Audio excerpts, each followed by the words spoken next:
Digital ID was sold to the public as a way to save time on tax bills. Yes, for months. That was the sole pitch listed on the government's website. Well, yesterday I saw this.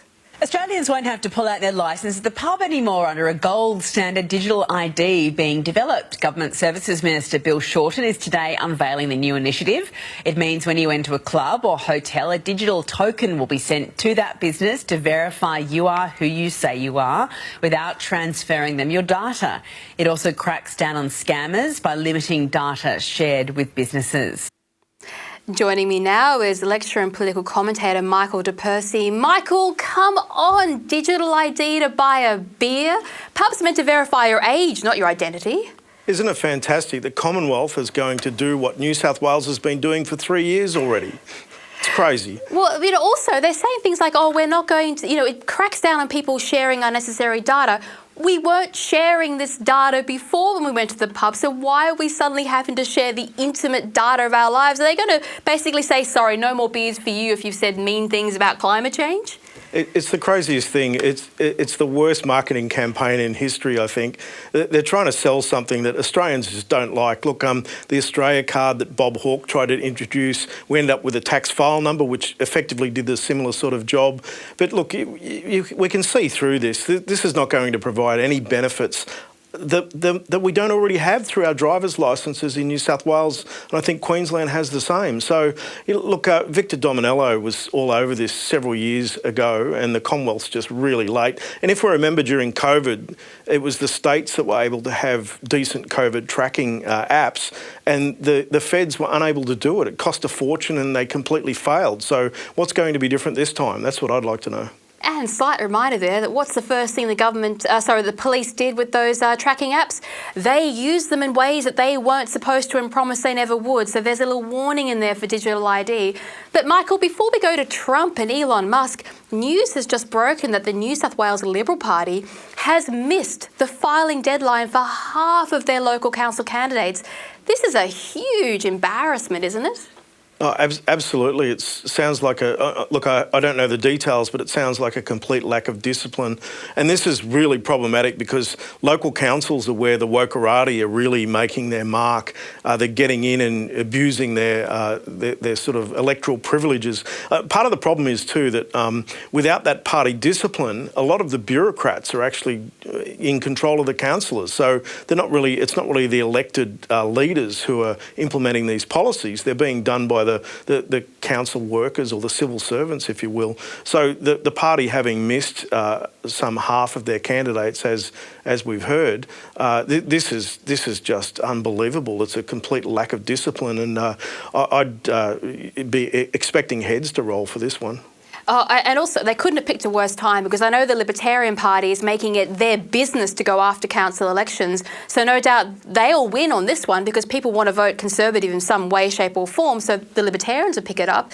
But not only that, council elections have always been a little bit weird, shall we say, where people don't have any clue who they're voting for. They just see things like teacher or doctor. They don't know what their political alliances are next to them. So do you think the council elections are one part of politics where they're going to see the big changes? Because obviously we've seen the Teals and the Greens take over councils. Is it time for the Conservatives to get really serious about local government?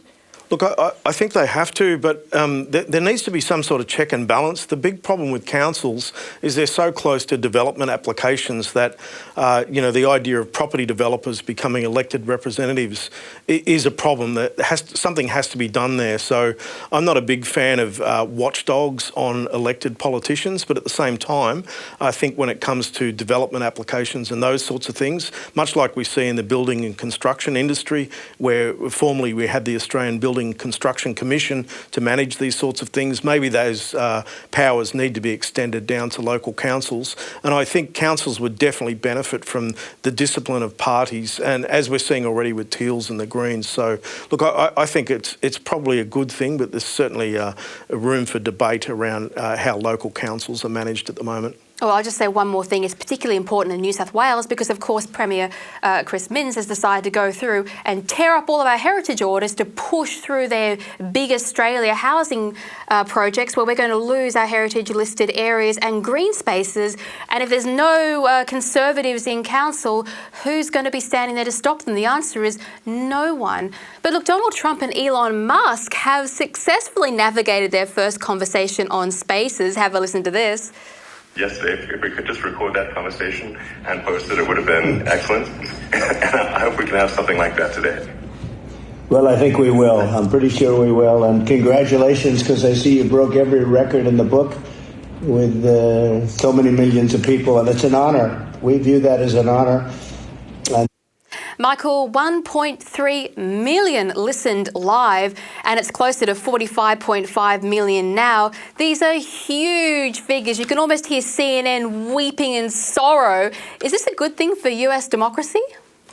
I actually think it is, and for all of the left and the wokerati, look, you've only got to look at every one of their outlets, and they're all in outrage about Twitter, and even the EU trying to have a go at Elon Musk. And if you saw the meme that he published back at them, it was very sort of in your face. Look, I really started to hate Twitter, and I left. I came back on when Elon Musk came back on, and I must say it's a very different platform, much more focused on freedom of speech. Now, I know the left don't agree with that, but look, if you're a Conservative on Twitter previously, you were basically blocked or shut down. So it's a very different space, but you're quite right. I logged on at the time, had the notification to log on, and it was something like 10.5 million views, but I just couldn't log on, and I'm not sure about whether it's the distributed denial of service claim that Elon Musk has made, or whether Donald Trump might be correct in that there were just so many people trying to watch it.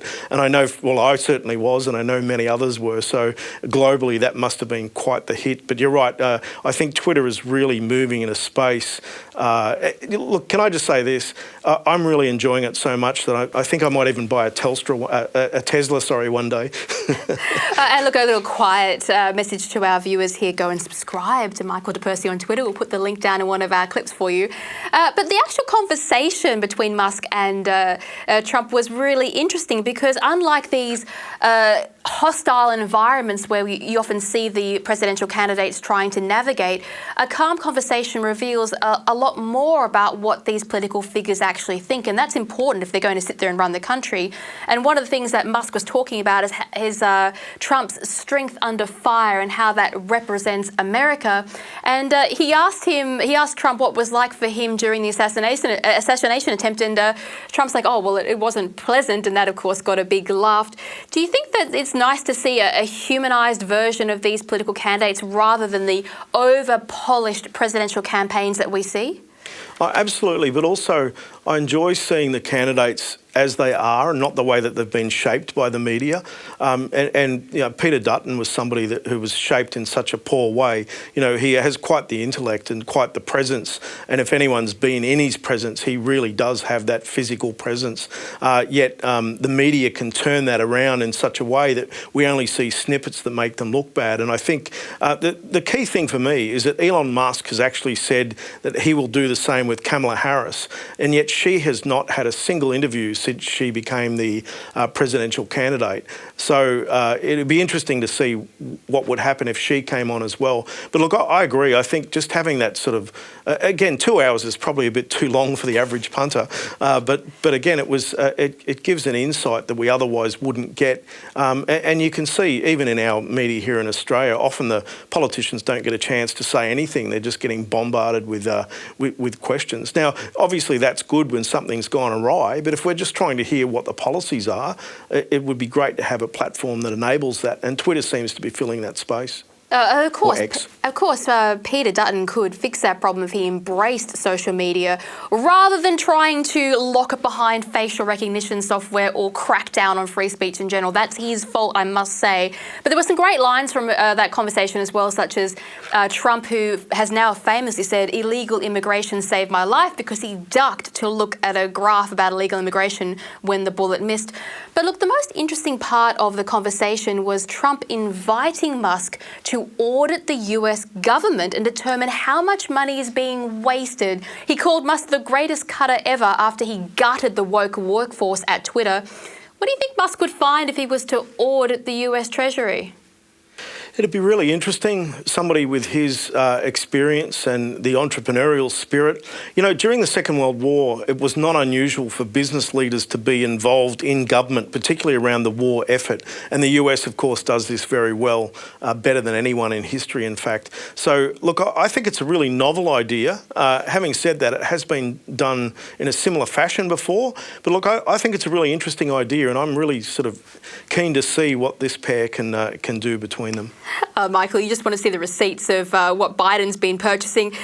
Michael, there's a witch hunt out for Spectator writer Douglas Murray. Alistair Campbell said that unless Andrew Neil and Fraser Nelson, the chairman and editor respectively of The Spectator, condemn Douglas Murray, they will stand condemned themselves. Then he said that the cops should take a look at Douglas Murray's utterances. Now, Fraser Nelson has written in defence of his star writer, but Campbell has not been deterred. He then posted a clip of Murray and asked the Metropolitan Police to take a look. Now, journalists setting the police on each other sounds like a serious escalation. Absolutely. Look, I'm really pleased that Fraser Nelson stood his ground. I had the pleasure of meeting him in Melbourne last year, and he's a really good man in my view. The other thing I like too is The Spectator, with its very long history. The only time where it ever bowed to that sort of pressure was for a very brief period based on ownership, and its sales fell, and it's never sort of gone back to that space in its, the last couple of 100 years. So I think it's really interesting that we're seeing The Spectator stand up against this kind of nonsense. And look, Douglas Murray is a champion of the right. I think he's saying all the right things, and he needs to be defended. So the key thing here is leaders like Fraser Nelson and Andrew Neil need to stand up against this. It's effectively bullying, and the trouble is the left is very good at organising, so they organise bullying, particularly around figures that they don't like. And that's why I say, coming back to Trump and Musk, having Musk on the side of the right, I think, is a really good thing, because the left have all their organised help anyway. Well, of course, Douglas Murray's gone after one of the sacred cows of the left, and he's particularly effective because not only is he a wordsmith, he's also a charismatic speaker, and he has the courage to get up there and front these hostile news interviews and really take the interviewers to task. And so he is dangerous as far as the left is concerned. What happens if someone like Douglas Murray is silenced and forced into silence? Is that effectively the end of free speech if we lose these big figures? I think people like Douglas Murray give others the courage to stand up. Look, he's a man of incredible intellect, and we need more intellectuals on the right who are speaking up. And unfortunately, we tend to sort of just go with the flow. We don't really sort of get out there in public. The left have been very good for decades of having these sort of speakers who are public intellectuals, if you will, who are always pushing the left's barrow. I think what we're seeing is the maturity of the right bringing in intellect and hopefully even academia, if you will. Well, thank you, Michael. And of course, you are one of our academic writers who speaks common sense. And you can catch all of Michael's articles in The Spectator. Thank you so much for joining us today on Spectator TV. Great to be back. Thanks so much.